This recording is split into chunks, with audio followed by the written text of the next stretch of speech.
Recording in progress. Reciprocity, how gratitude asks us to respond. Well, I don't have to tell you this, but Thanksgiving Day is coming soon. It's about 4 days away. And usually, if you're like me and my family or friends, it's the time of year at some point we're asked what we're thankful for this year. And we tend to cite usual things like family, maybe a new job, good health, renewed friendships, maybe things that are simple like I have enough food and I have a shelter and I'm dry and clean and warm, right?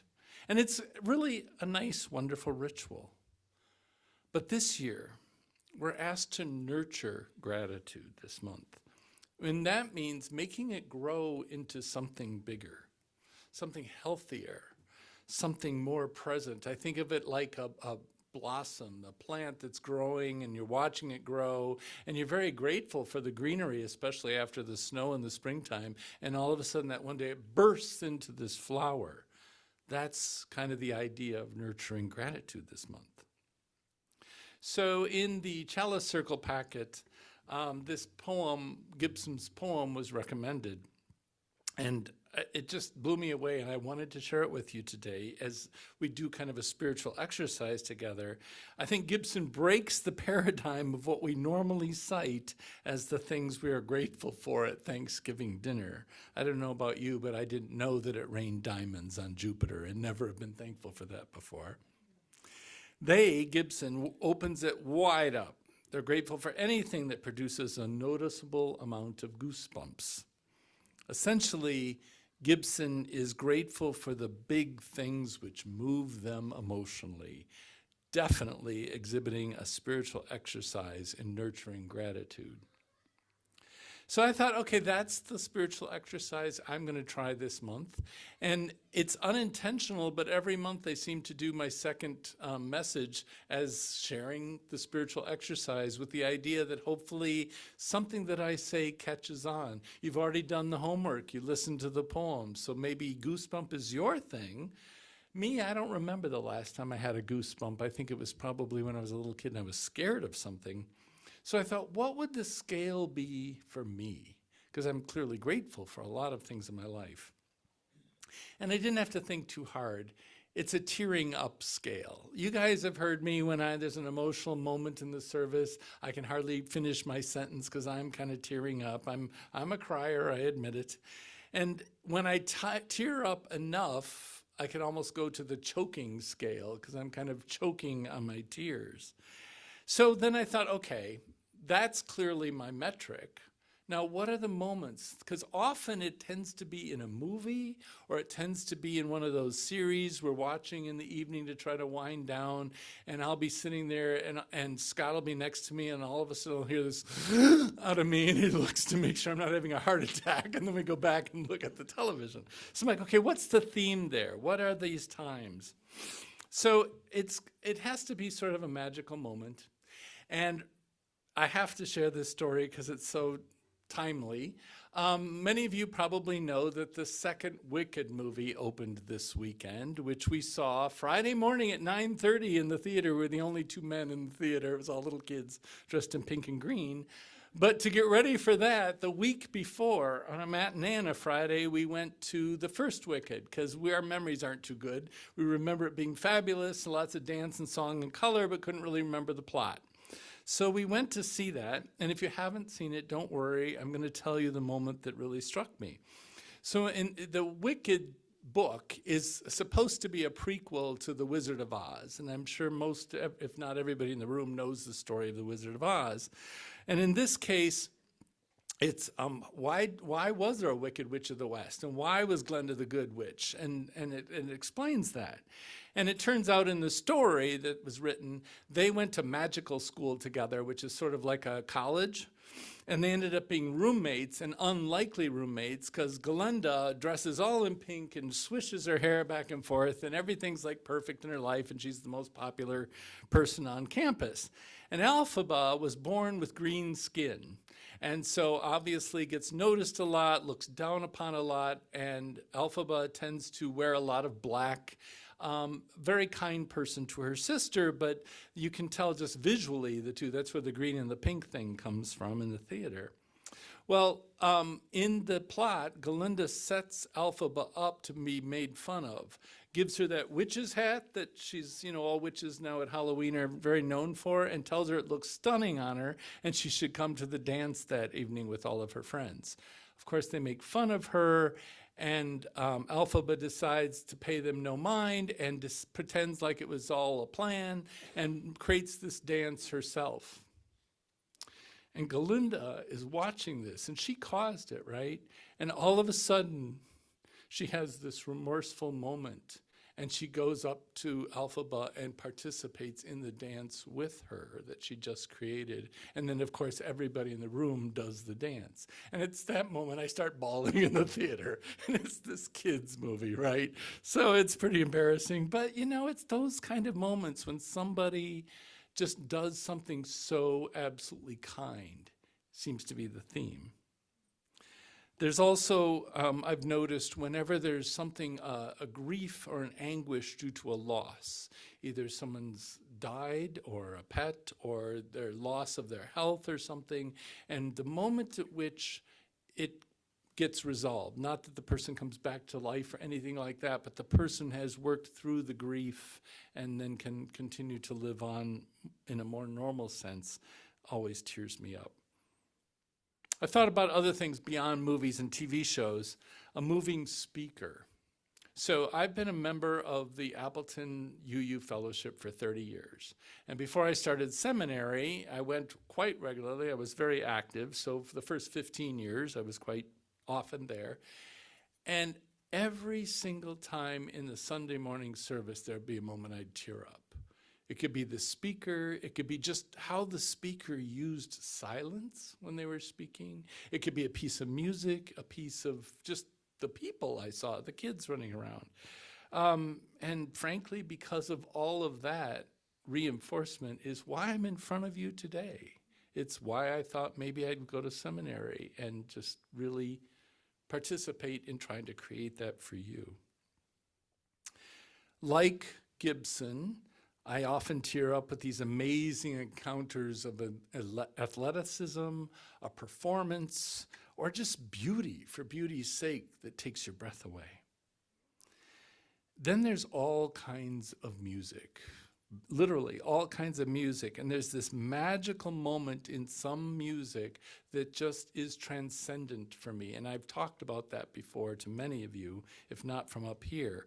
But it seems to be my portal into these transcendent experiences. And my greatest memories of my choking up comes from singing. Many of you know I sing. I was in South Shore Chorale down here for 1 year, but for about 15 years, I've been in the New Voices community choir up in Appleton. And this just, most of my memories of these kind of moments of gratefulness come from that. Even going to the rehearsals. So there's Sunday at 4 o'clock. Sunday for a minister is your busiest day. You're usually drained, you need a nap. I show up at this rehearsal and just starting to warm up, I just relax. I'm like, oh, I remember why I do this, and just am very appreciative of that. So I need to tell you some special moments from singing in that choir that I would put a lot of goosebumps if I were Andrea. You need to know that I am now known as Jim the Snorter in the choir. It comes after this one concert, I think it was pre-COVID. We were singing a whole work by Jake Runstead. He's out of Rockford, Illinois. And this, I think the piece was called Joy. And so it was very joyful. And we end on this huge chord, sound 700 people in the theater, and it's reverberating, and then moment of silence. And you're supposed to come in very, very soft. And just listening to that chord reverberate and all these people, I was tearing up. And when I went to take an inhale, I did one of those really loud. And all the tenors around me were just snickering. and I had to come in. And I'm like, oh my God, I hope that didn't come on the recording. I hope, because it was being recorded, or it didn't come out in the audience or anything. Apparently, it was just mostly just my friends right around me that tried to continue with the piece. But later on that day, it was the last concert of the year, and somebody was hosting a party. And when we all arrived, at one point, the host says, "Did you all hear that snort?" And I kind of had to go, it was me. So that was the extreme example of being moved by music. There's another one I remember at Christmas. We always do a medley of Christmas carols, but it's always by new arrangers, composers, that takes an old carol and does a twist to it. And this one was a jazz version of the Christmas carol Away in the Manger. And this concert happened to be 5 days after the Sandy Hook shooting. And when we got to the words of the 6th verse, "Bless all the dear children in thy tender care," I lost it. I had kind of instantly this out-of-body experience.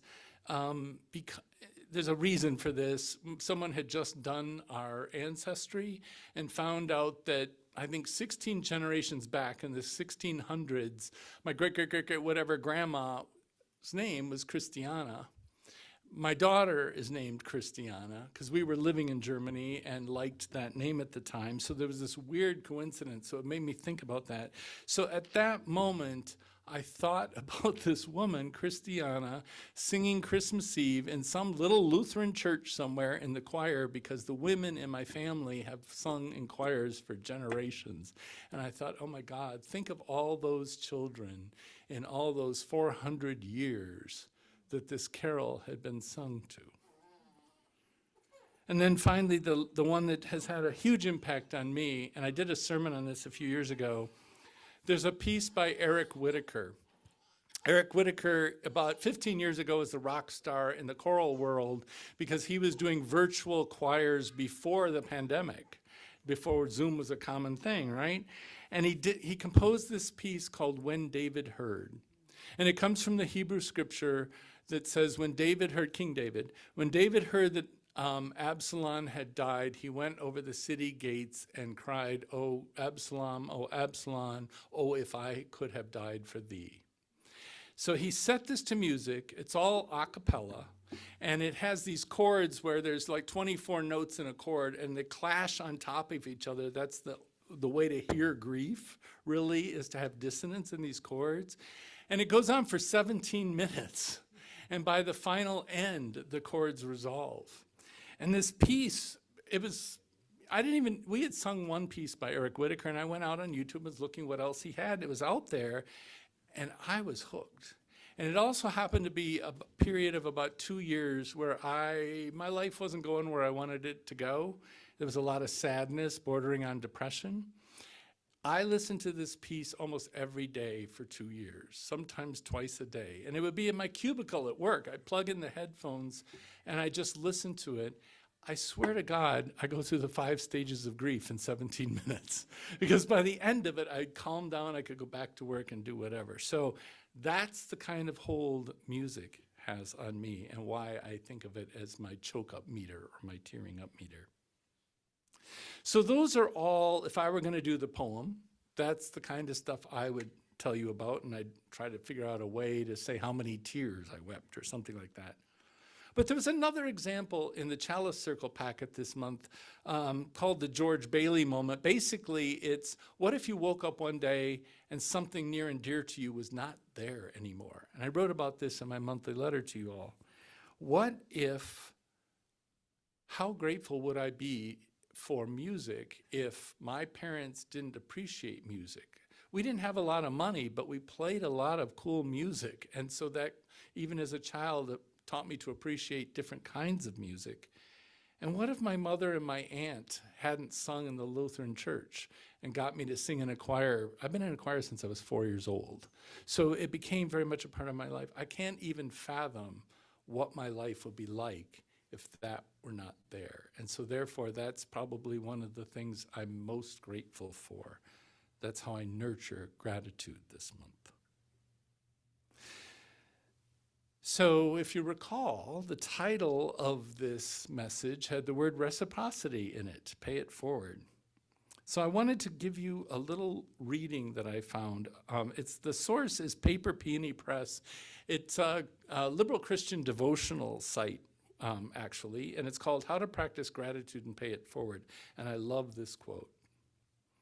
When we talk about paying it forward, what we're really talking about is recognizing the simple beauty and abundance in life and finding ways to help others recognize it as well.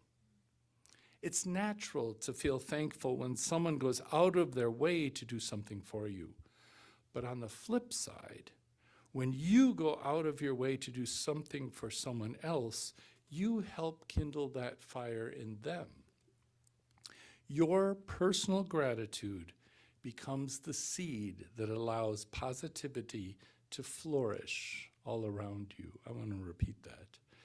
Your positive gratitude becomes the seed that allows positivity to flourish all around you. So from my perspective, I try to invite others to try a similar spiritual exercise.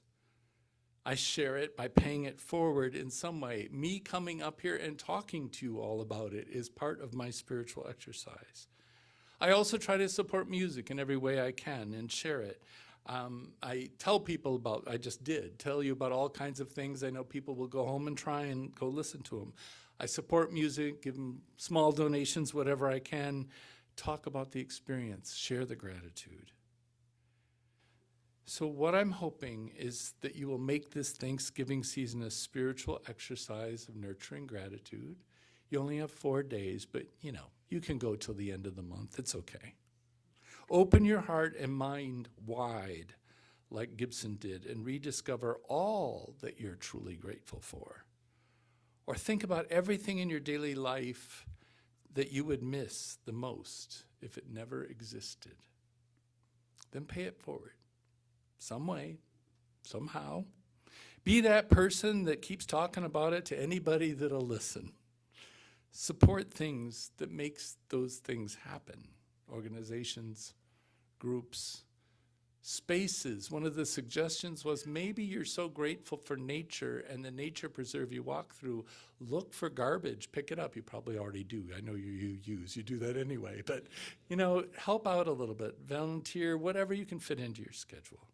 Find a way to pay it forward and spread the gratitude and joy. May we all create portals to nourish gratitude in a world that really needs it so right now. Blessed be.